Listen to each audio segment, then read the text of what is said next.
Dolphins thirsty, they never show no mercy. On the field or in the game, Miami knows how to play. Dolphins thirsty, we all get down and dirty. Tell you what you want to know, it's the Dolphins Show. Quench your thirst for all things Miami Dolphins. They are the football kings, cause they play to win. Come on in and have some fun, whether we have lost or we have won. For all things Miami, it's Dolphins Thursday. Hi guys, welcome to another episode of Doll's Diaries. Tonight we're spicing it up a bit, and we're not strictly Dolphins. This is a show of Miami sports, period. We're going to be talking the U, the Heat, and we'll run up with the Dolphins. We're going all Miami sports and kind of encompassing it all tonight. And my guest, who you guys have seen everywhere, he's all over our network. I'm all over his. Apparently, he hasn't been on Dolls yet. Will, welcome to the show. Hi. Thank you, Courtney, for having me on. Just want everybody to know the reason why I'm on everybody's show is because of this young lady, on your screen. She kind of put me and Bobby together, the whole Fins Talk Sports Network together, and introduced me to Rob as well. So I'm very grateful, for her introducing me to the Dolphin universe as far as the podcasting world goes. So thank you very much, Courtney, and appreciate finally being on Doll's Diaries.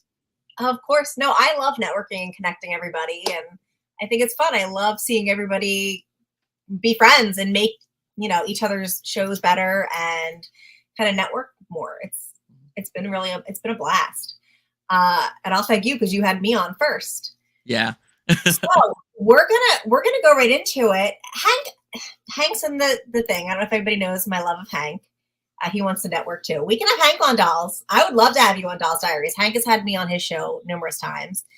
He's Evan. Him and Evan have a show, if you've seen it. Oh, that's right. Yes. So love both of them.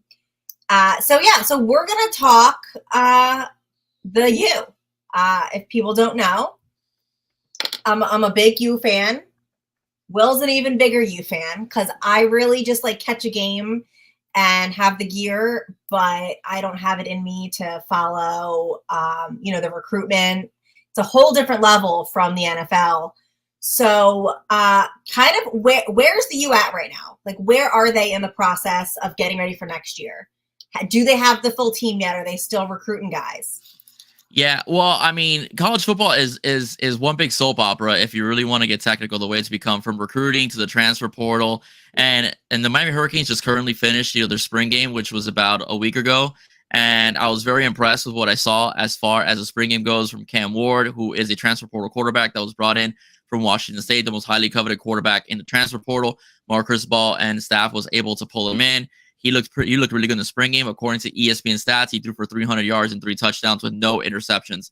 So he looked really good. The wide receiver core is really young, looks really good as well. Offensive line, we lost 2 good starters. They're going to go to the draft, but I think the offensive line will be okay. That's Mark Cristobal's bread and butter. He was an O-lineman at the U, won 2 championships at the U. Alex Mirabal, who's a South Florida native, his best friend. They went to high school together. Mirabal's followed him everywhere, you could say, and he's put guys in the NFL like Penei Sewell.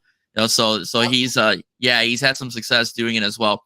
The transfer portal kicked off last week, Tuesday, and it's already been a melee. We had some guys that we knew more than likely were going to leave, because the reason is there's various reasons why some players go. Okay, number one, they want to play right away, and they don't want to be part of a depth chart. Okay, they're like, no, I don't want to be third, fourth. I'm going to go to a smaller school and play right away, or go to another school that needs someone of my position.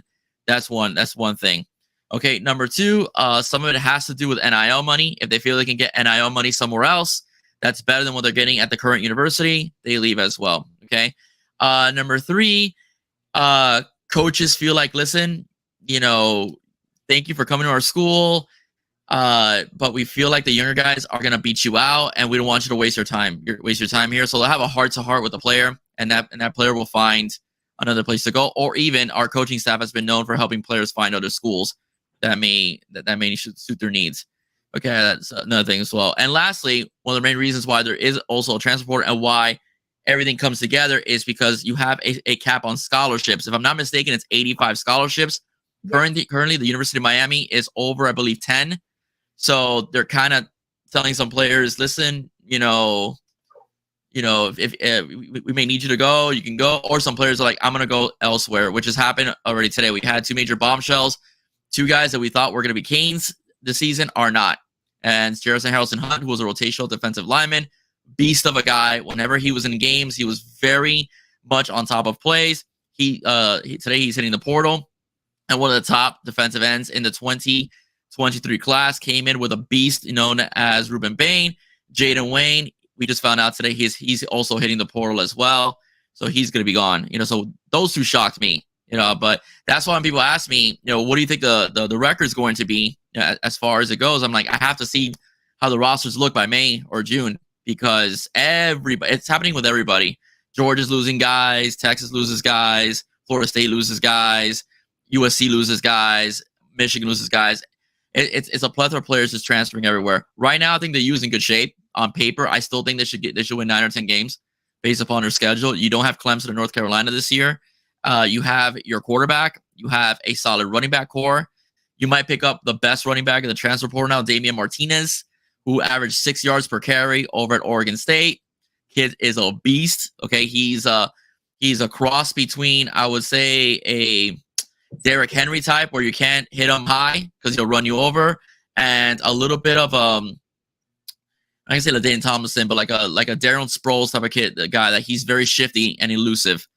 Okay, so it has good speed, hit the holes, change the direction, that kind of deal. So the use is been crystal balled or favored to land him, as far as that goes. So the U right now, I think is in a good position, and they're gonna get better. They're hosting some guys as well from the transfer portal to come in, and they have some targets, so I think they'll be fine. So for people who don't know, that don't follow, what is the transfer portal? In simplest terms, for people who maybe don't know what it is. And it's a newer thing, I believe, too. Yeah. It's only been rolled out recently. Why don't you explain what it is? We keep talking about it, but why don't we say what it is? I know it probably sounds obvious, but no, yeah, actually that's a good question, because my sister-in-law asked me that question this weekend because she didn't know what the transfer portal was either. So basically, it's you either love it or you hate it, or you're a tweener. Because if you get a guy like I just mentioned, Damian Martinez, that wants to come to your school because he wanted to leave his school, you're happy. If Jaden Wayne leaves, you're not happy. Okay, so it's a give and take between the portal and fandom and the base. So the portal is basically designed for if you're not happy with your current situation at your school for whatever reason, you have an opportunity to pretty much put your name on a transfer list, and within a certain time period and a certain date, other schools can contact you for visits, or you can contact schools for visits, etc. And that's the way it goes. It used to be that you get 1 free transfer if you're an undergrad, 1 free transfer, and then if you decide to transfer again, you have to sit out a year. From what I understand, the NCAA just said, the hell with it. You can transfer as many times as you want now, so it's become the wild, wild west. So that's what happens. The problem with I do think there should be a cap on it. I'm of the belief that there should be a cap on how many times you can transfer. But So am I. I think I like the original rule that you could transfer 1 year, and if you're an undergrad, you sit out a year, unless it's a circumstance like Miami lost a guy named Daryl Jackson because he went to Florida State because his mom was sick and he had come from another school. So he went to the U for 1 year, and wanted to transfer to be closer to mom. And the NCAA made his life a living hell. I don't think that his transfer never went through. That's a circumstance that I can understand. But for the most part, I do think that 1 year thing is the best thing, because the argument is coaches can leave whenever they want, but it's still you don't have continuity, within a school if you continuously transfer back and forth. I mean, you get, okay, I went to the wrong school. Let me pick another school that suits my talents, and you go to that school and you stay there for a couple of years, and then you can transfer again. But 1 year, I'm done, gone. There's no continuity there. Coaches don't, as much as coaches leave, they usually stay for longer than a year. Even if they suck, they still get at least 2 or 3 years. Right. So I think that at least you can give a university 2 years of your time, just to check things out. What's good about the port? Oh, I'm sorry. Go ahead. No, I wonder what the impact too will be like in a couple of years with like the draft and things. If teams are going to look at, okay, this player transferred 4 times. What does that say about their commitment to a team? What does that say about their character? I wonder if it's going to turn around and impact someone's draft stock in any way. Because I know a lot of teams during the draft do look at your character, and is it a red flag if this guy's been just like bopping around, all that he wants? Yeah, I guess it depends on the team. If you're a talented receiver, a team, and you need a receiver, a team might just put up with it. And they'll say, oh, the heck with it. We'll deal with you. And you're going to get paid millions of dollars. That may change your mind, as far as you're asking for trades and so on. Other teams may shy away from it because every year you may ask for an extension on your contract. You may want to sit out or you may be just a headache, to deal with because a lot of coaches do talk to college coaches, and sometimes college coaches aren't very honest.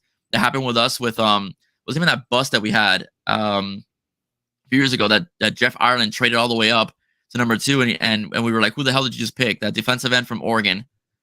I know who you're talking about, but his name his name escapes me, but supposedly he has some issues, and Chip Kelly didn't tell the Dolphins that. But most of the time coaches they'll communicate with scouts that this guy, good worker, but doesn't know a playbook very well. Oh, is it Deion Jordan? Yeah, Deion Jordan. Yeah, supposedly there was some issues with him over in Oregon. Yeah, thanks, Ralph. I appreciate it. Yeah, so he had some issues over in Oregon, and Chip Kelly didn't reveal that to the Dolphins. So that's the thing. But yeah, but most of the time teams do talk to college coaches to check out, hey, what do you think of this guy? What do you think of that guy? Again, Cristobal is very good at pumping up his players. This guy's good. He's got this, or he'll say, oh, this guy could work on this, as far as technique goes in the NFL. But circling back to your question, I think it just depends on the team. I think it depends on the team as far as it goes. I know some college football coaches don't like it when high school kids transfer so much because that shows a lack of commitment. I do. High school kids transfer. I see my kids are in public school, so like you can't transfer where I live. Like you are assigned your school based on your address. Yeah. In Florida, you can. In Florida, oh yeah, the lottery system. I grew up with the lottery system. Yeah. So. Well, it's no longer lottery. Now it's either academic or it's athletic. You can transfer. Oh yeah, no, up here, unless you're going to one of the Catholic schools, like St. Joe's. Like if you're going to St. Joe's, and you can bop around from like St. Joe's, Malvern, I think is really big up here. Those, but if you're in the public sector, you can't. And here in Florida, you couldn't do that before, but now in Florida you can. It's you can. Like I had a student. I'm gonna say his name, Jamari Howard. Jamari Howard was a highly recruited cornerback from our school over at Westland, top 10 cornerback in the country. Our coach, Coach Gross, decided to step down as a lot of work, as a football coach, and just continue doing his thing as a teacher. As in the office. And Jamari ended up going to. I wanted to go. I think originally wanted to go to Central High School, one of the powerhouses here in South Florida, but ended up going to Norland. But so it was like snap of a finger, he was in another school, really quickly. So we went from public school to public school. So it was a pretty quick transition for him. Yeah, well, that's interesting because I guess that would be interesting and show lack of commitment because we're stuck. Like unless my kids want to go to one of the Catholic schools, which costs an arm and a leg up here. And like St. Joe's, I think everybody knows. I'm sure you've heard of St. Joe's. Yeah. Up in Philly. St. Joseph's. Yep. Yeah. It's in a terrible neighborhood.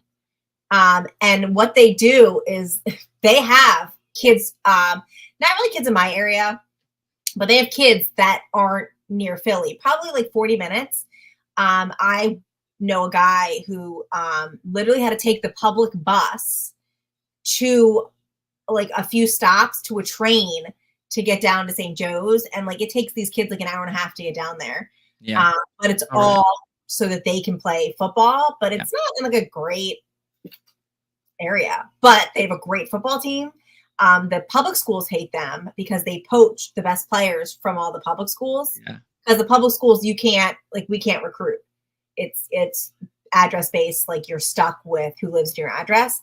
And what happens is like after middle school, St. Joe's, who else is big around? Malvern, all the big schools come in from like the Philly area and they'll pull out all the good kids, and then the public schools aren't as good as they could be. And so they aren't winning all these state championships because their players are getting poached from under them. Yeah, here it's interesting because in South Florida, the public schools and the private schools are just as dominant with each other as far as it goes. Like you have St. Thomas Aquinas. St. Thomas Aquinas, it's one of the top schools in the country in football.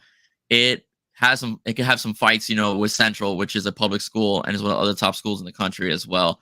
You have Chaminade Madonna, which I think is like a boarding school, if I'm not mistaken, or that's IMG. But Chaminade Madonna is a private school. IMG is a boarding school. Chaminade Madonna is a private school, and they pretty much pump out Power 5 kids or Power 4 kids now, like they're drinking a glass of water. But so does Central. They do the same thing, and so does before Booker T as well. Programming Central Florida. Yeah. Yep, I think that's what he's talking about.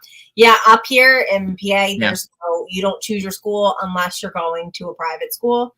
And the public schools can't compete with these private schools. But I think it's funny because in the championship, I think the public and private play each other. Yeah, here too. But it's like unfair because it's like, well, why can one recruit and the other can't? And then you're going to have them play a championship game against each other. One just poached all the kids. So that's a little unfair. And there's rumblings up here where parents want that to change. They want either that they can't recruit or that both sides of the coin can recruit. I'm learning it all because, like I said, my son, my oldest, is a sophomore. So we're almost at the collegiate questions of like, where he wants to play for college. So I sit back and I'm like starting to dip my toes more and more in like the recruitment and all of that, and going to the combines and the insanity that ensues. Would be interesting. I told my son, I was like, listen, the only out of state school you're allowed to go to is the U. He disagrees with me, but I was like, listen, if you think putting on another team's gear, you're out of your mind. But yeah, no, they want to go. He wants to go to the big schools, LSU, yeah, of course, Oregon, Alabama. One kid, there's a couple of kids around here have gone to a couple of like the running back from last year is going to like a D2 school. There's only so far recently been like one kid that went to like a D1 college, and he's not even a starter.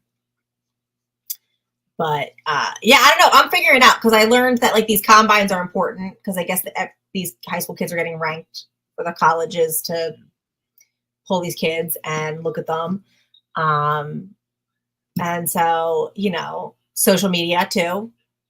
I was like, stay off, only post football.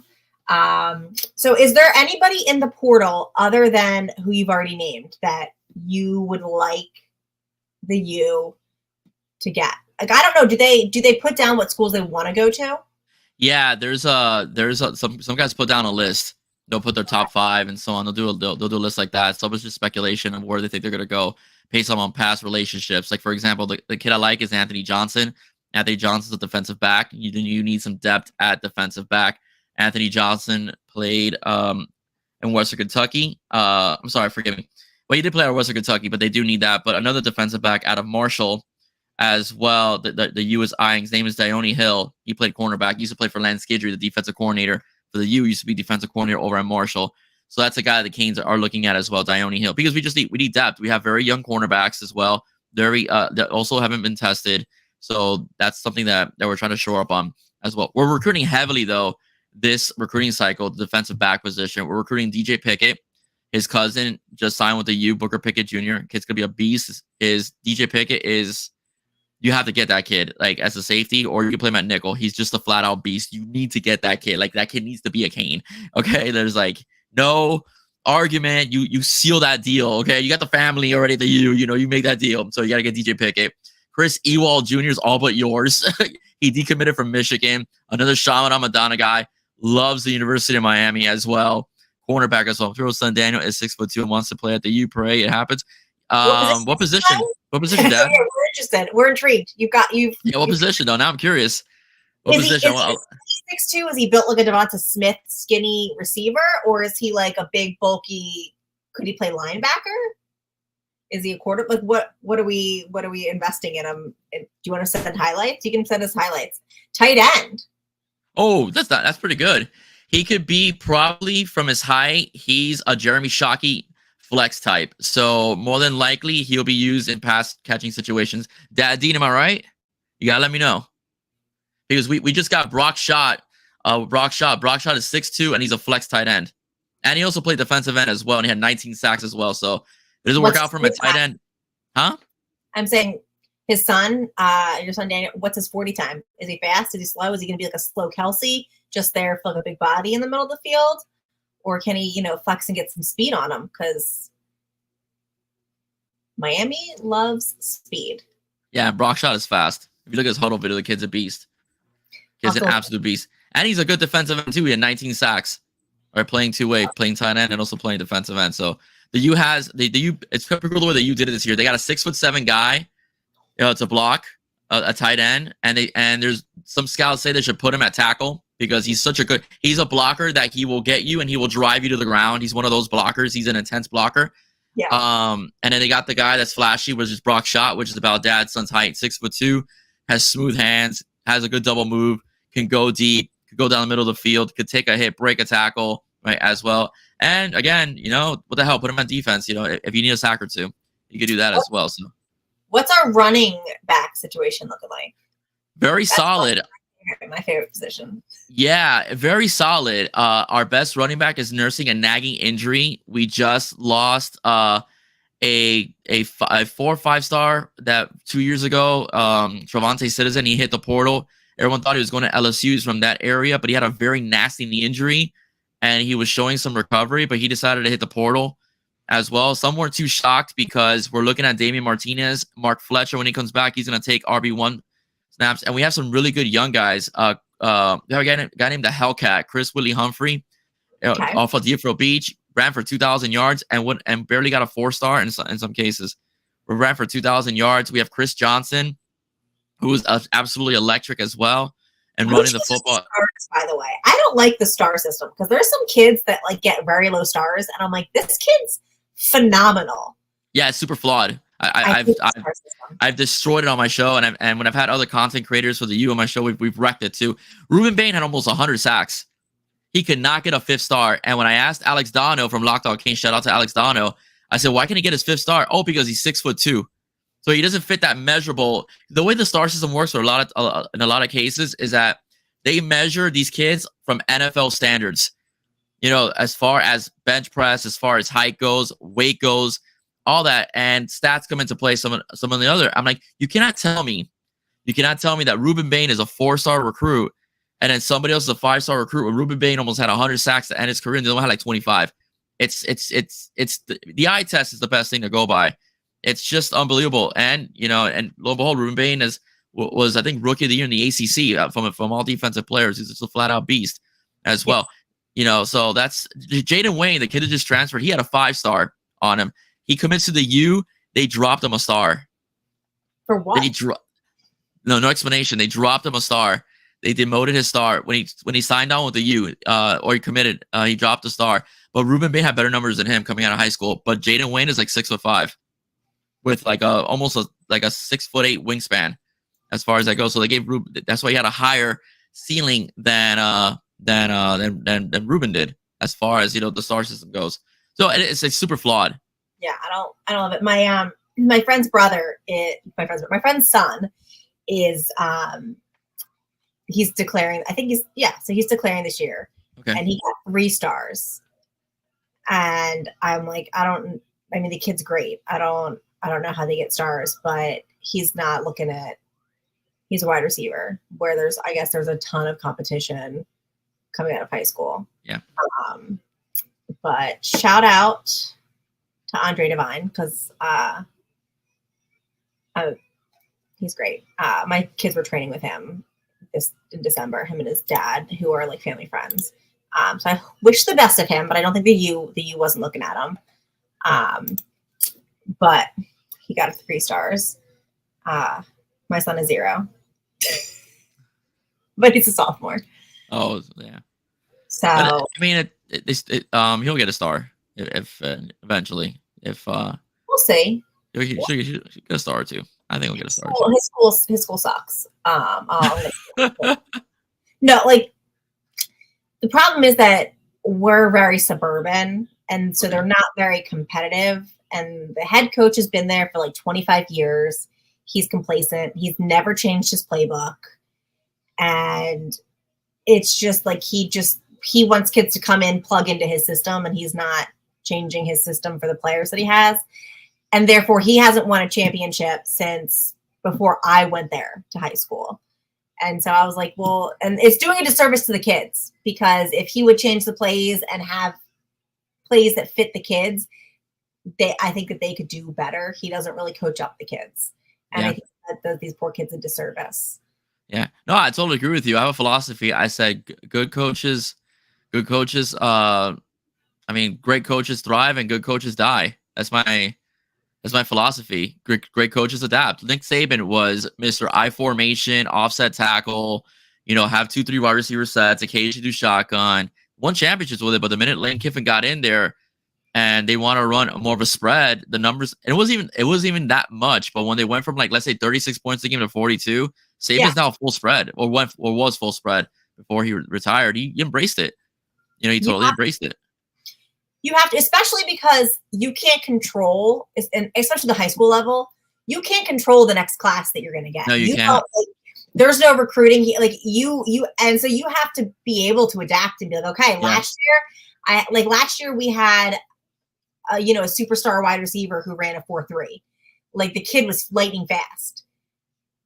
That was 2 years ago. Last year, our running back was benching like 405. Like, the kids, maybe squatting, one of them. He did heavy weights. He was a big kid, big boy. But we were then still but he had the same plays for both. And it was like, you didn't throw. He ran when he didn't have the running back, and then he threw when he didn't have the receiver. Okay. Does that make sense? Like, that makes no sense. I mean, no, not his thing. I meant my sentence. He's terrible. I hate him. I just like him. I'm very open. Shockingly, I'm very open, but I just like him and think he needs to retire. But it is interesting seeing how that affects these kids and how they're rated. And, if you're underutilized in high school, but you have all this talent, the colleges aren't really going to see it right away unless you're outperforming at these like camps and combines and you're really like busting your ass to get your name out there.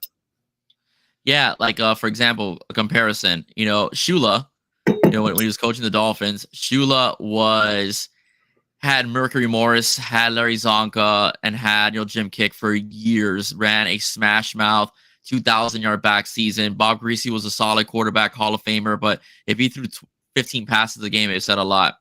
He gets Dan Marino. All of a sudden, it's like a air raid before an air raid. They start throwing for like 4,000 or 5,000 yards before a quarterback did that. 40+ touchdowns. Duper and Clayton are an absolute success.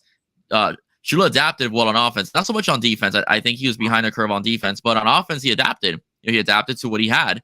He drafted offensive linemen to block Marino, which is Richard Webb and Keith Sims. So he adapted, and that's the problem with some coaches. I love Mark Richt, former coach of Miami Hurricanes. Great person, great personality. But one of the biggest criticisms we had about Mark Richt was that he didn't run a modern offense, with his players. His own quarterback was on my show and said that I thought we were going to run a spread, and we stuck with I formation with no motions. I mean, and Mark Richt, ended up resigning, which I love to death. I think he did a lot for the university. He got everything going. I need to get Daniel and get some camps to get better coach. Yeah, that's not a bad idea. You'll see if you see me at any of the camps, you won't miss me. No, you will. I try not to embarrass my son, but I will embarrass him if I need to. I told him, I'm like, listen, if I do something embarrassing that gets viral, that just gives you more attention. So they're going to be like, isn't that a crazy woman's son? Bam, views. That's my backup plan. is just to do some. So to embarrass your kid, go viral, and then hope it benefits him. Yeah. Doing what I got to do over here. Okay. Living the best life we can. It's too funny for me. So when does the Canes season start? It starts late August. They open up in the swamp against the Gators. That's going to be a tough game. Although Florida wasn't very good last year, and they're not expected to be very good this year either. It's a very tough place to play over there in Gainesville. Miami has to win because Miami wants to start the season right with a new quarterback. It's young receiving core, the hype around its quarterback, and Cristobal's under some pressure this year. The Gators want to win because they want to beat Miami at home, and Billy Napier is under a lot of pressure, and the SEC did him no favors by giving him probably the toughest schedule in college football. So Miami's a cupcake compared to what's next, what he's going to deal with this year as well. So those are things that are going to happen. So they open up in Florida. I think Miami could beat the Gators again. I don't know how Florida's roster is going to look once it's done.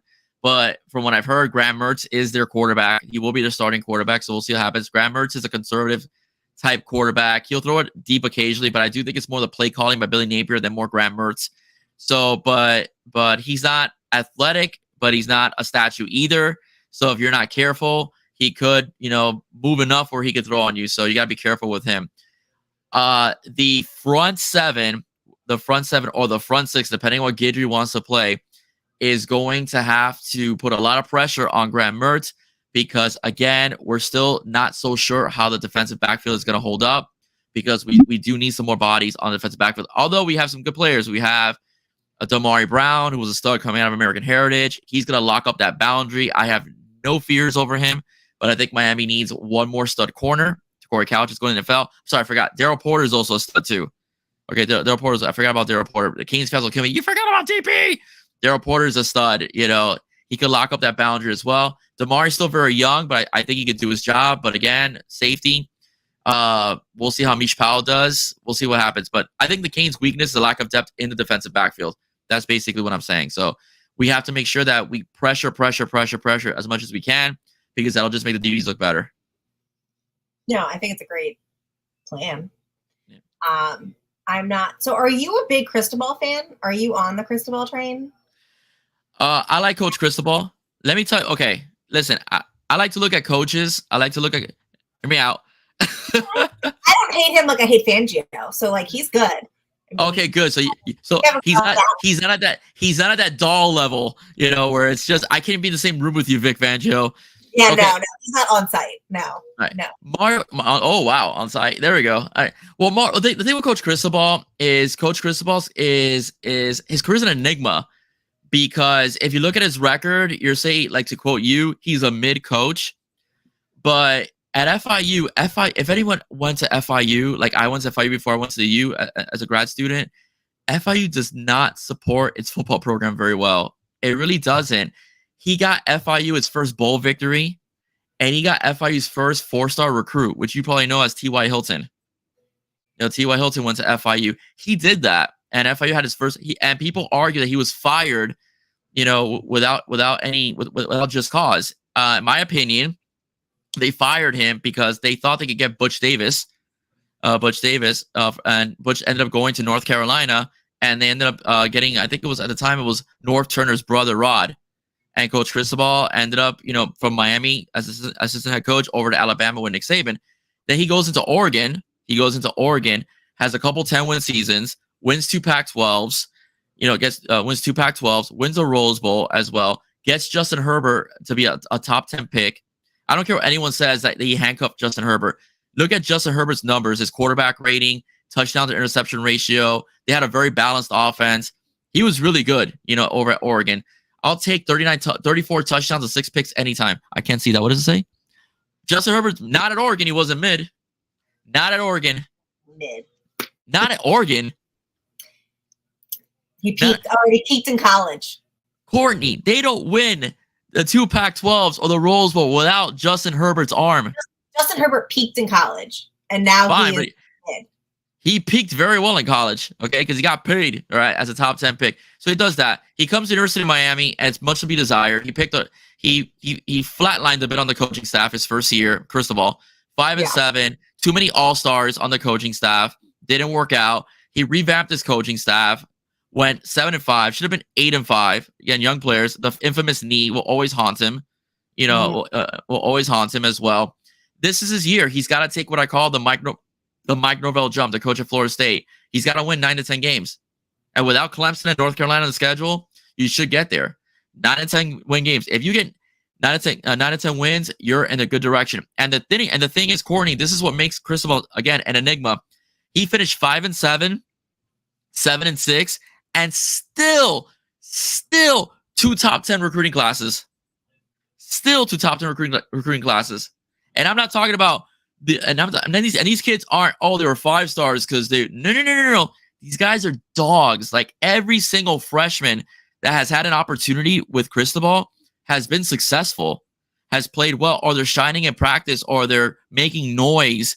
And I communicated with one of the parents. Shout out to Mr. Ochung, Raul Ochung, his son, Popo Aguirre, is a linebacker at the U. He said when he committed, he goes, I'm not coming there to play the bench. I'm coming there to take your spots. That's the kind of attitude that these young guys have coming into the game, coming into the league, into the team.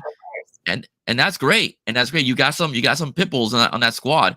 A true freshman, started right tackle, beast. A true freshman started at defensive end. He threw a upperclassman from Clemson, with one hand to the side of the boundary, an offensive lineman.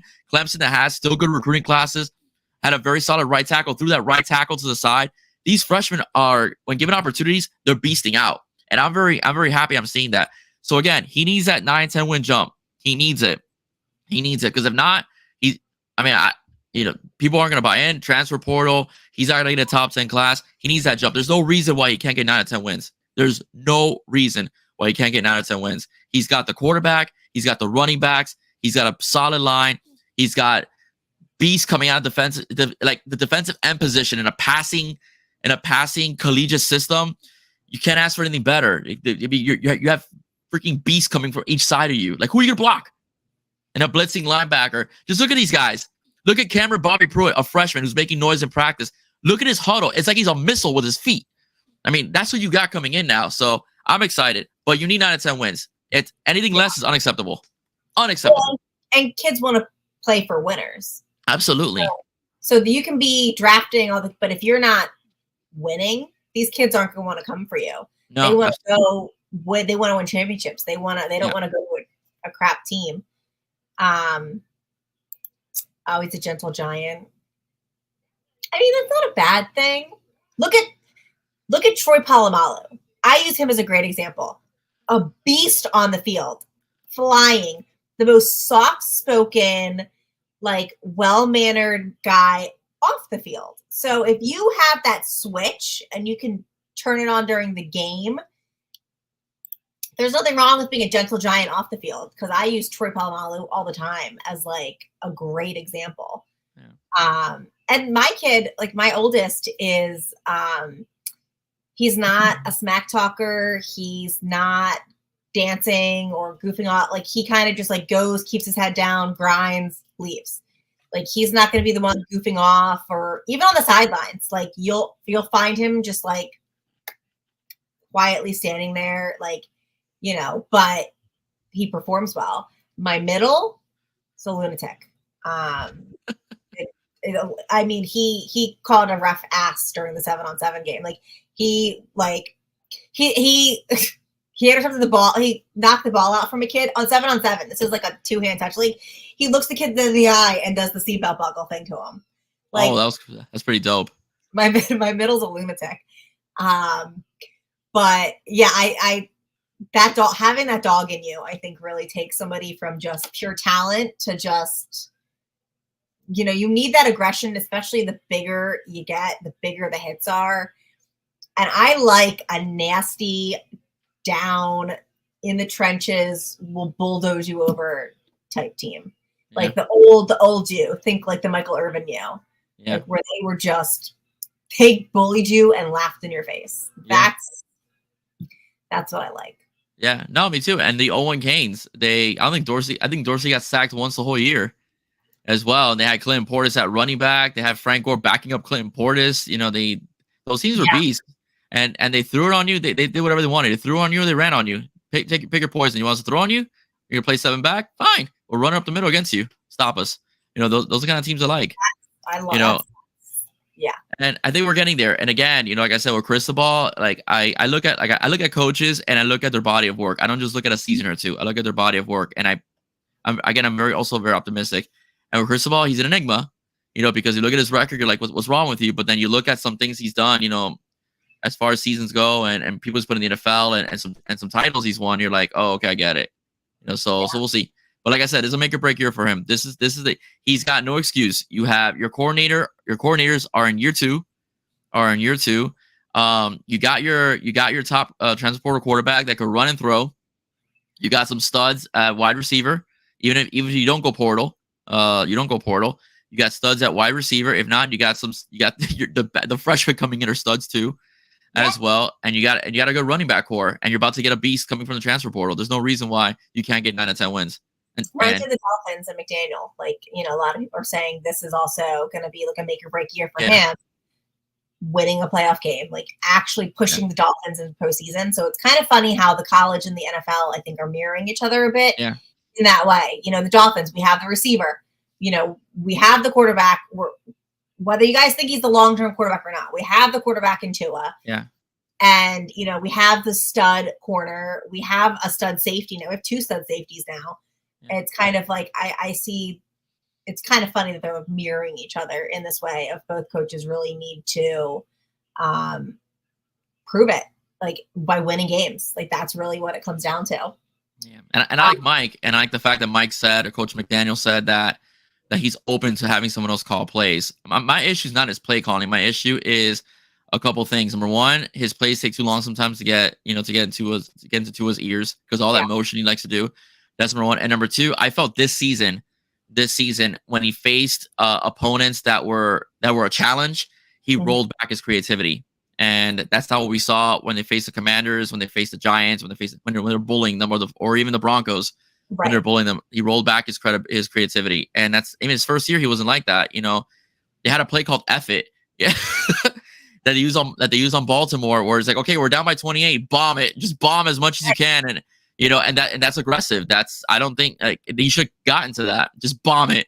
We have Tyreek, bomb it. Flea flicker, bomb it. So those are things I think he needs to get back to. He needs to get back to what got him, the whole aviator glass feel, that swag feel that he had his first season. He needs to put it together. I did have a problem with his play calling, not the play design. I think that he is very creative, and I think that he can come up with great designs, and I think that he's really, really good at kind of creating plays that work for his offense. As we just criticized people earlier in the show, I think he's great at making the offense fit the players that he has. Yeah, he and adjusted. Really bringing out the most in them, Absolutely. like Tua. Mm-hmm. But I think that there were instances where he obviously got tripped up on what down it was, the goddamn red zone fade, giving up on the run repeatedly in the second half of games. So those kind of mistakes, I didn't really like. I don't think he's going to actually give it up, like Coach Ondo says. I don't think he's going to give it up, but I do think that there needs to be like a checks and balances or something, because I think there's so much going on and he gets so invested in other things that I think he's losing track of it. But I do think that his play calling is a problem for me, not his play design. I think that people sometimes are getting those two mixed up. Yeah, no, I understand you. But I think the play calling. Speaking of plays, we're going to switch gears real quick, and then we'll come back to the Dolphins. Miami Heat are in the playoffs. Who would have thought, with Jimmy going down, the Bulls are a trash team anyway, so that was like a 50-50 chance of winning that game. But we don't have Rozier. There's no Jimmy. There's an injured Duncan who is coming in off the bench. Looking better each week, but still, isn't 100%. Long sucks balls for a continuous threat. Well, that we're going to beef that up in the draft. If you can just hold on to your pants for a minute, Hankaroo. How do you feel? Brutal game against the Celtics, but actually not. I mean, Celtics fans are laughing that they're going to sweep us. It wasn't a blowout, and the Heat, it got a little hairy there, but they held on. How do you feel about their chances of beating the Celtics? Without Jimmy, without Terry Rozier, if the Heat could get 2 games, I'll say it's a moral victory. I don't believe in them, but that just shows that with a full team, the Heat have the Celtics number. If they get a game or 2, again, that makes a clear statement. But I think as of right now, the Celtics being pretty much healthy with Porzingis and Drew Holiday, who was a great acquisition for the Celtics. He's not only a good on-ball defender, he's also a good perimeter defender. He's also a good 3-point shooter and can drive. He's a big guy. And of course, you have Tatum as well. I agree, Mr. Dean, but you have to have talent too. And the Celtics right now on the court, health-wise, they just happen to have the most talent. But I do think that Miami will not die. They won't struggle as much in game 2 like they did in game 1. And they cut that lead down to half in the fourth quarter. The Celtics could have easily blown it if they would have continued sleeping on the wheel. So again, I feel it's going to be tough for the Miami Heat. If we get 2 games, I'll be happy because without Terry Rozier, without Jimmy Butler, but like I told you before the show started, this just goes to show that the Miami Heat need to do somewhat of a roster overhaul and bring in another guy. I agree with you on the big. Okay, I do agree with you on the big. I don't think Bam should be playing the 5 full time. I like the Kevin Love at 5 at times and putting Bam at 4. I think that's good for the team. But I do think that it's a guards league right now, and I do think that Miami Heat need a guy that could take over games, so you're not going through like we did this season where you're up by 15, but you don't score a bucket for 8 minutes and allows teams to come back. Awful. It's watching them make less baskets than a high school team makes me want to like throw something at the screen. Like I'm like, you're getting paid to make baskets, and you can't make like I've watched them miss like uncontested layups. Yeah. At times in games, and it's just mind-boggling. Yeah. Where you stand on Tyler Hero? Because Tyler Hero's name right now is like Tua in the Heat world. Yeah, I know. He is the most controversial player. I think Heat fans are divided. Are you sold that he's the future, or would you like to wrap him up in a pretty little bow and go get, a guard, a big guy, like bring somebody else in who maybe will fit and perform better? Yeah. I think he's talented. I think when he's on, and there's no stopping him. I think that when he comes in with the 2s, he's a distributor and a scorer. He's great. I used to be of 2 years ago of the peeps that you don't trade that kid for nothing in this world. Mm-hmm. But I'm at a point right now, seeing how well the Heat have developed guys like like Jovic, Hayward, Highsmith. Not to say they're as talented as Tyler Hero, but I'm just saying as far as player development goes and talent, if you could wrap Tyler Hero in a little bow and send him somewhere and bring in a Donovan Mitchell or an Anthony Edwards and so on, that could bring that scoring punch and a consistent scoring punch, I say do it. When D Lillard was my favorite NBA player. I was pissed that Joe Cronin screwed the Heat and sent him over to Milwaukee as a big screw you to the Miami Heat, because that would have been that's the guy you need. That's the guy that, oh crap, we're up by 15, but we can't get a bucket, and I got you. I'm gonna get to the free throw line. I got you. I'm gonna do a step back 3. I got you. I'm gonna drive it in and get the layup. I'm gonna dunk on this guy. That's what Dwayne Wade used to do. Dwayne Wade was that guy. Oh, wait a minute. They're chipping into our lead. I'm gonna get to the free throw line. Come on, stop me. Foul. Get to the free throw line. Kills runs. And was that? I said I would have loved if the Lillard trade worked out and we didn't get absolutely screwed. Yeah, I mean, the benefit of not getting Lillard is, and of course, is we probably would have had to give up Jaime Jaquez. We probably would have given up Duncan, or probably because Duncan's contract. I know he's your man, but he's cheap for a shooter in today's market, and probably Hero by giving up. For my opinion, I think Joe Cronin should be fired. All right, I think he should be fired because to just stick it to Dame Lillard, the Miami Heat punished or put 60 points on them. which felt so good, as well. So they really punished him. And Jaime Hawkins performed Scoot, their first round pick this year. So that's the benefit of not getting Lillard, is that we got to keep Jaime Hawkins. But I do think if you get like a guy like Donovan Mitchell that doesn't feel, it's a rumor he doesn't want to be in Cleveland anymore. I say you make that trade. He's like 25 years old. He's a combo guard. He's a scorer, incredibly fast. He's a zone breaker. He's tough to cover man to man.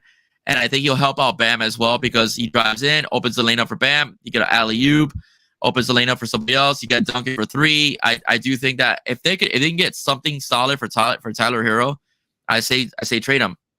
I say trade him, because you're not winning games with him. Being the guy.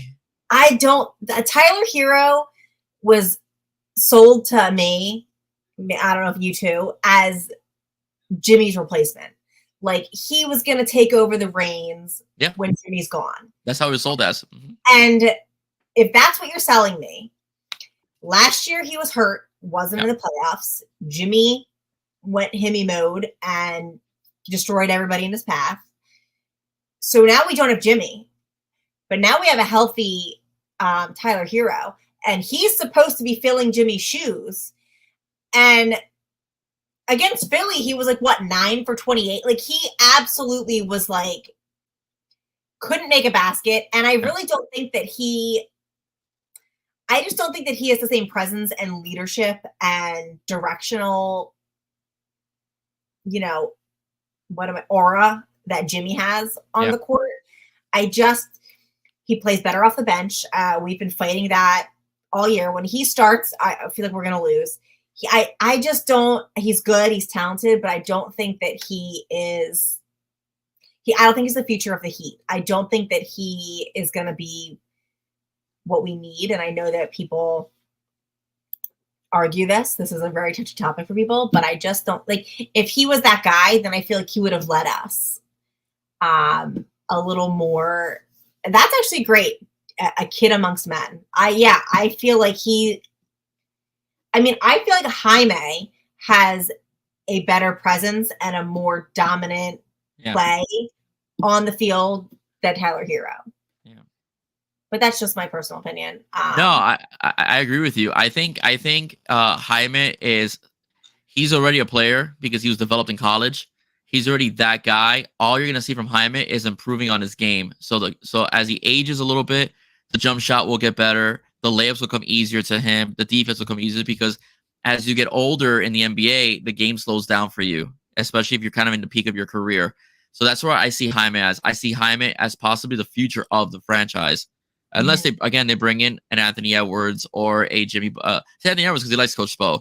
He's been open about the fact that he has a lot of respect for Coach Spo. Or Donovan Mitchell. They could come in as the future of your franchise. But as of right now, if you were to tell me, who do you think it could lead the Heat into the future, I would say Triple J will lead the team into the future, just because if you got to hit a three, he'll hit a three. If he could rebound, he has underrated hops. Yeah. He has underrated hops as well. He's a solid defender. He was going chest to chest with Porzingis, who was like 6'10", and he was holding his own for what he could. He was holding his own. He's holding his own. So to me, I agree with. He's more of that guy. He's that dude.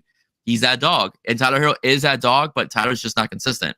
Right. And sometimes Tyler takes crazy shots as well. So it's like, it's frustrating.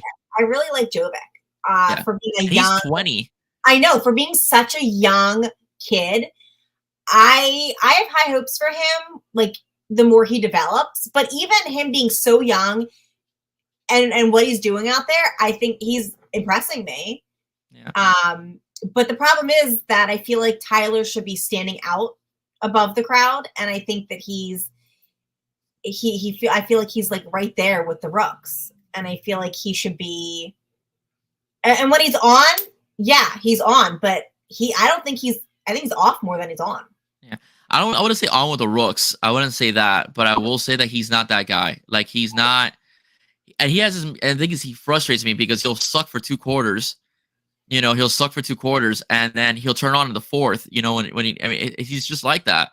And you could say, well, he's been hurt. No time and whatever you want to say. But for me, again, he's always hurt. He always finds a way to get injured. It was fun to get injured. And to me, again, your future as of right now, the way it's set up, the current roster is Triple J, unless you bring in, again, Anthony Edwards or you bring in Donovan Mitchell, who are young guys that could take over a franchise for you and be that guy next time. And Bam is really young, so you'll have that 1-2 punch, all the time. But as far as I'm concerned, Tyler Hero is not your future. And I thought he was. I'm like, oh, he's going to be this beast. He's going to do step back threes. And to me, he's still that guy. He's still that dude. Duncan has made a little bit more progress in Tyler Hero with his cutting game and his defense than Tyler Hero has. So Duncan, what I'm trying to say is Duncan has improved more upon what his deficiencies are than what Tyler Hero has. Yeah, no, I agree. I think we're pretty much on the same wavelength with that. I'll be happy if we win, like you said, like 1 or 2. Just don't get swept and put up a fight. But I think as soon as Jimmy went down, I knew. And then Rozier, you knew that it was setting up for it not to be our year. We thought it was. He was playing so well as well. He was back to Rozier scoring 20 points a game like in Washington. He figured out the offense. And he had I think it was a month without really practicing with his team because he were constantly going on the road and having games every other night or something like that. So he never really had a full-blown practice. It took him like a month to actually practice with his team. And then once, he understood the system and he picked it up, he was starting to ball like he was over in over there at his previous team, Charlotte. Miami. It's just like the theme of Miami has just been injuries for the past year. All right, so we'll make our way back over to the Dolphins for Hank. Draft week, guys. Finally, I can stop seeing mock drafts on my timeline. I'll be thrilled. And then I can actually dig into the players because I really haven't. I don't want to dig into players that I don't need to unnecessarily. I think it's pretty obvious that nobody has any idea after about the 3rd pick what the heck we're going to do. I want to go offensive line. I've been pretty open about that. There we go. Here's this is Thirsty's who Thirsty wants. Jackson Powers Johnson right there. That's my guy. I want him. I'm obsessed with him. But these are probably 4 names. I've also been hearing a lot of Mims talk this week. And I would be okay if we traded back from 21 to 33 at the latest to try to get a little bit more picks this year. Where do you stand, Will? What do you want the Dolphins to do? And do you have your eye on somebody particular? Yeah, I have my eye on Jackson Powers as well. Center, interior guard, I like him as well. I want to go online. Greer's no idea. Hey, Cliff, let me tell you, man, Greer's guys are getting paid, so he's obviously doing something right. As far we can draft them, but we can't keep them. Yeah, that's the thing. So I mean, he's doing. Yeah, Greer doesn't follow the model that the Heat do. That the Heat do, and the Panthers do. Lock up their guys before they hit the open market. Before they become more expensive. So I think that's something that Greer needs to work on. So as far as that goes, I'm a big guy. I'm a big Jackson Powers guy. I think we need offensive line. I think we need a center. So I think you could move him into center if you don't bring Connor Wins back. I know that's up in the air as well. I like Graham Barton as well. The kid out of Duke is an absolute beast. If we don't go offensive line, I think interior alignment might be the best way to go. I like that kid out of Florida State, Brandon Frisky, as well. I have him in the 2nd. I wanted to take him at 55, but I would accept him. Okay, Sweat's another guy too. You can't beat a guy that's 366 pounds. Yeah, no, that's 366, plays in Texas, SEC, very competitive conference. Texas was a very competitive school as well, so that's where I'm at. I'm not as big on linebacker like I was earlier in earlier this year because we've kind of tweaked that position a little bit with some signings as well. Edge rushers, Jared Verse was a hurricane nightmare.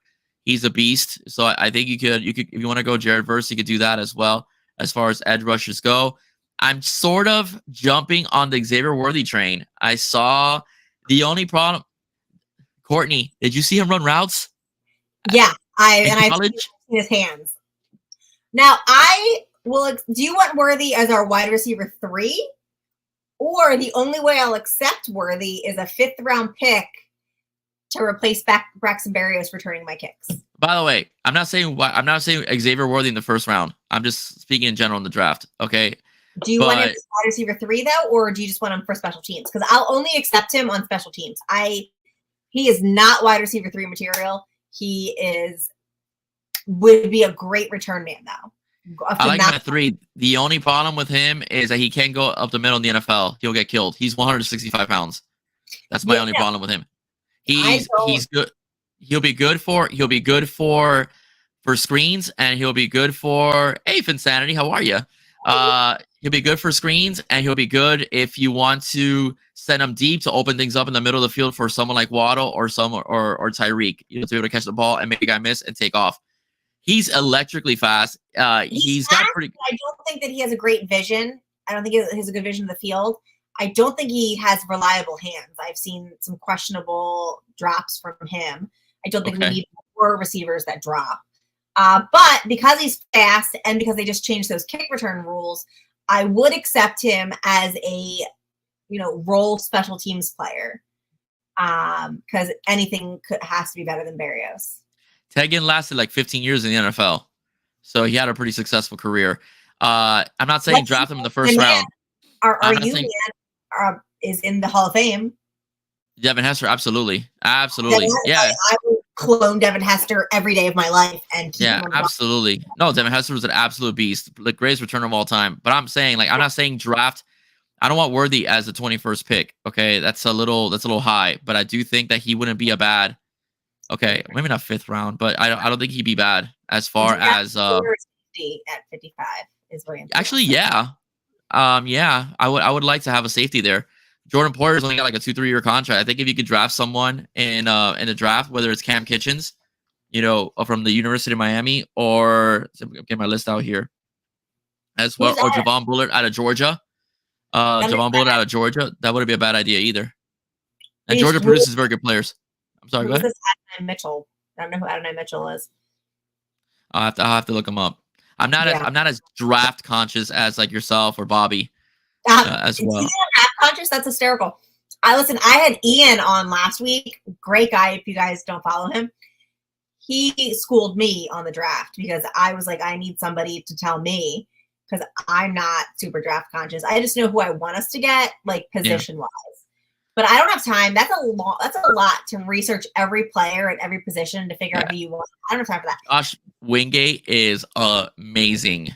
Amazing at it. When I saw him on Bobby's show, Josh Wingate is a beast. I complimented Bobby, and he has some of the best shows as far as for drafts that are just some of the best shows where there's content and knowledge. I mean, he is just.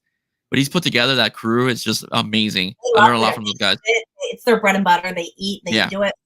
I told Bobby, I was like, that's why I haven't been on any of the draft shows, by the way. I wait. Normally is I just wait. I find one guy that I lock in on the first. We never pick him. And then, and then what I'll do is I'll research who we do get and then make a determination if I'm happy with who we did choose. But I was like, I have a job and kids and this podcast now. I was like, I don't have time to that's time that I can't devote, but I respect everybody that can devote the time to it. Yeah. I will research and I'll formulate my opinion on who we pick after the draft, and I can look into them unless it's JPJ. But JPJ, I'm going to celebrate. I don't know what I'll do, but if the Dolphins choose Jackson Powers, you heard it here first on Bell's Diaries, I will do something to celebrate. I don't know what yet. We'll figure it out, but I will be ecstatic. All right. So Mitchell was Worthy's teammate at Texas. Yeah. Yeah. Texas had very good receivers. I mean, they really did. Xavier Worthy has made a lot of noise because of his 40 time in the combine. Right. Looked up his highlight video. I was pretty impressed. But again, highlights are highlights. You know what I mean? Yeah, highlights are highlights. But listen, Texas had a very dynamic offense. Sarkisian knows how to coach receivers and quarterbacks as well. So he won a national championship for Nick Saban over in Alabama. So I think that if you go with Mitchell as well, it's not a bad pick. I'm just saying, if you could get a third receiver because you filled up some holes and needs, for the Dolphins, it wouldn't be such a bad thing to get another scary guy with speed that could open things up for Tyreek and so on. But again, if we don't get a receiver, I'm also fine with it because guess what? We have Jonnu Smith, which was a good free agent acquisition over for the Dolphins. I mean, I would like a big guy. I know we got Johnny Smith, but I would be happy with like another big-bodied. Yeah, he's talking about Johnny Wilson. Johnny Wilson's 6'7". See, like a big Yeah. guy. But we also have. Listen, people are hating. We have Easy E. I love Azukuma. He can't get I on the field for some reason, and Mike's I not don't with know why. Fangio. But I can't blame Fangio this time. But yeah, I like Easy E. There has to be something there. I I thought mean- he'd fill it in. He's like I thought he was gonna be wide receiver 3 for sure. Yeah. So I don't know what's going on there. But I would just like to see some size because I feel like the Heat and the Dolphins have both been pretty undersized over the past couple of years. Like we're definitely small, speedy, small. Yeah.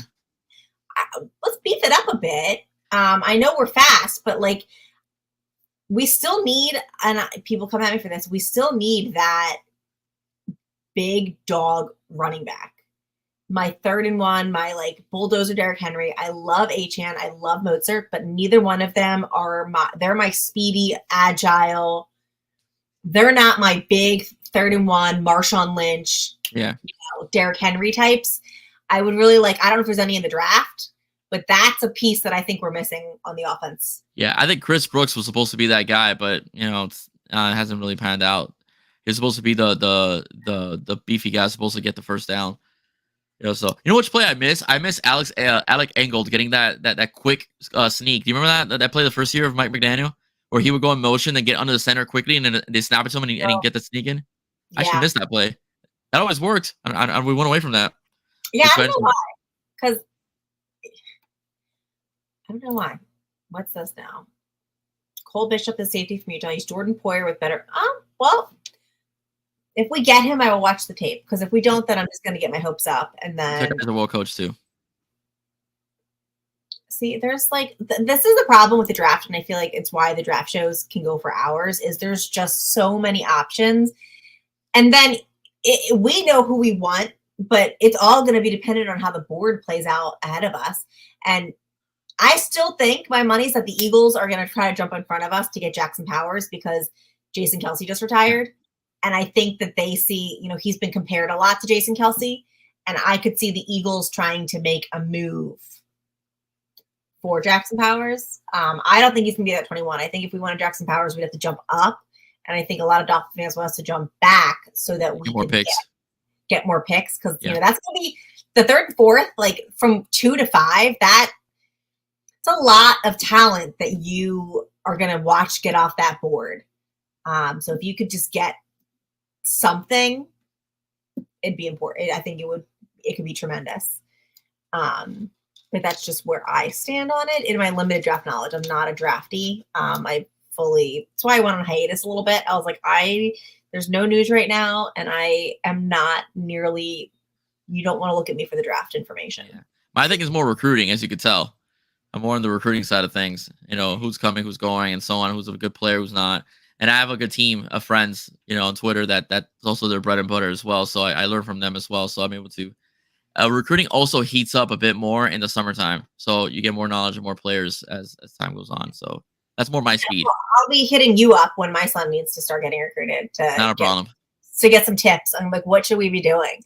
Because that's where I'm starting to dip my toes into now. So we'll figure that out together, whether you want to or not. Oh, absolutely. I'll help you out.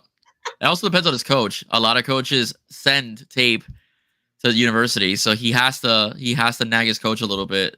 And nowadays, you can tape it in anything. All you need is a cell phone, and you can send it through Huddle. Fun fact: I dated his offensive coordinator's brother in high school. Oh, really? Yeah. It's a small town, so hey, like I still talk to them. Like we all went to high school together. We're all adults now. We have kids. We live in the area. Okay. Can you tell your brother to send this tape out? Thank you very much. We can have a play date later. I'm like, hey, do your kids want to get ice cream with my kids? And can I give you film to hand off to your brother because he's not doing it? Thanks. That's just, I'll do it. Fontenot is my favorite pick of 21. Yeah, the lineman out of Washington. I heard he might have some injury issues though that they're hiding. I don't know. And Greer's all over that. I heard that. Yeah, I know. I heard that. So, but he'd be a good pick as well. Listen, man, I love Samoan football players. They usually pan out in the NFL, especially when they're linemen or D tackles. They tend to pan out. So Well, and I feel like you are probably. I'm surprised you're not big into the draft because I feel like you're so knowledgeable about the college kids that I feel like you should be like, oh, I know exactly this kid because I've been watching him since the recruitment days. yeah, it's time as well. Like in your situation, it's just time. I have my son. My son requires a lot of attention, being 4.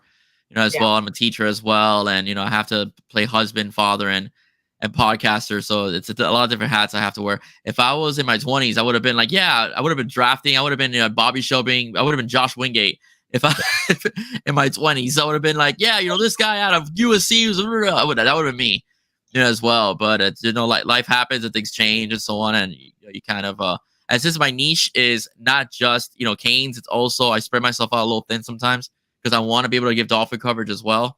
Yeah. So that's where I kind of get a bit tangled. But again, a lot of my audience are Canes fans, so that's why I do a lot of the recruiting stuff. So. Yeah, as you should. I mean, you're definitely knowledgeable about it. You know it. You're passionate, so you can tell when somebody's doing it because they're like forced to, and when somebody's doing it because they actually love it. I enjoy it. I would rather watch the people who love it any day of the week. I loved going to the spring game, and I got lucky because my cousin got tickets because it was exclusive because the U did it on campus instead of in a stadium, and I had a great time. I got to meet a few of the players. I got to shake hands with the coaches. Sorry, what was that? I said I remember you posted that. You were posting that. Yeah, it was a great time. I met Marquise Lightfoot, who was like one of the stud out of Chicago defensive ends. I said hi to him, and he went up to me and said hi to me and my cousin. It was great.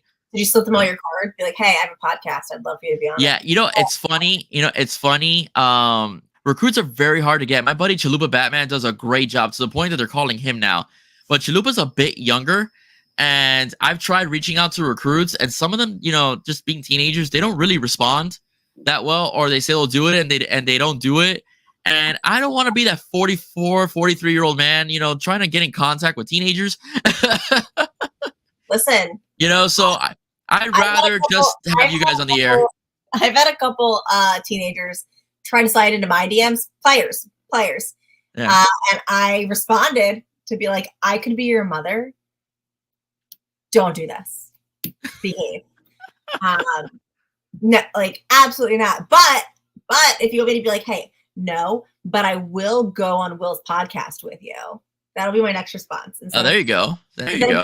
Like you're 18, calm down. I'll be like, how do you feel to do a podcast together with Will? We can do that. Yeah. Not a lot. There's only been a couple, but Yeah. I know from having a teenager that they are the worst communicators.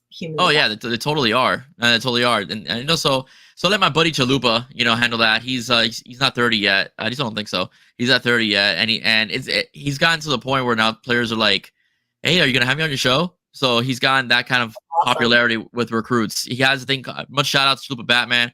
He has watch-alongs, and he'll have the nation's top recruits. They'll go on his show. They'll break down film together of their tapes as well. And he'll talk to anybody. He's a huge Canes fan, but you don't have to be crystal ball to the U to go on his show. He'll talk to you even if you're going to go like to Florida State or Florida. He just wants to have football conversations with these recruits. That's so, awesome.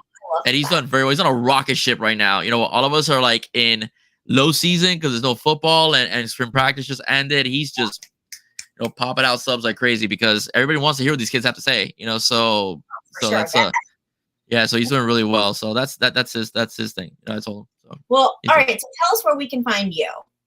Okay, so you can find me on YouTube. You just go to 305 Sports Now, hit that subscribe button.